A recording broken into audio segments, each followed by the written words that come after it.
Nandito ang iyong mga magulang. Magpo-pronounce ng blessing sa inyo. Nakasuporta sa kasal niyo. Full support and full blessing. Ma'am, sir, hindi po kayo mawawala ng anak na lalaki. Madadagdagan kayo ng anak na babae. Kaya po nandito po sila ngayon sa harapan ng bawat isa ng mga kaibigan, sa harapan ng Diyos. Ano po ang inyong gustong sabihin kay Larry at kay Ann, yung nakakaiyak?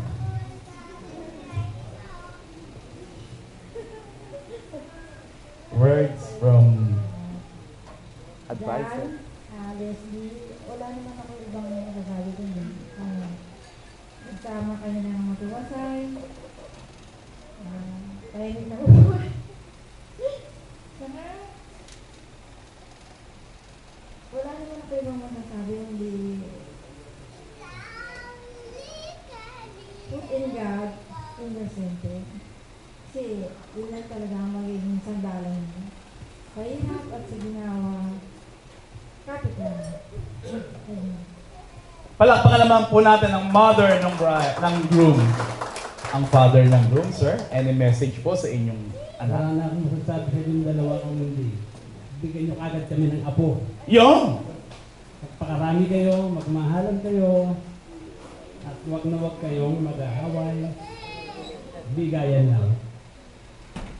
Mahal na mahal ko kayong dalawa. God bless you. Thank you. Palakpakan naman po natin ang father ng groom! John Larry.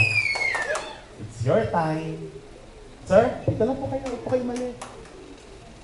It's your time to honor your parents this day. Kasi kung wala sila, wala ang kasalang ito. Message from your parents. Ma, salamat sa araw-araw na pagpapahalaga sa amin ni Ann.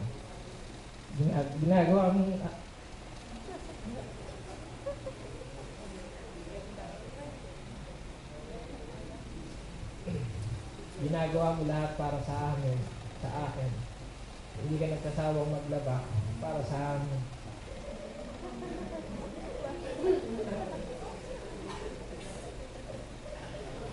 At lagi mo kami ginigising sa umaga para pumasok. Salamat. Ayun lang. Mahal kita.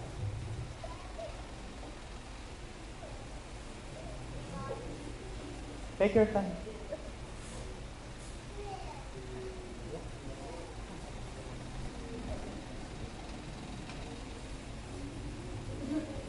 Dad, salamat. At ginawa mo rin yung ating pamilya.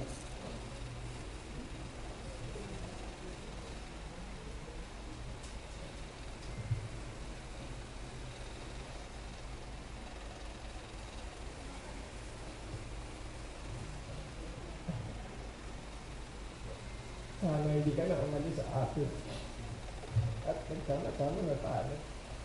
Ayun, mahal kita. Palakpakan naman po natin ng groom.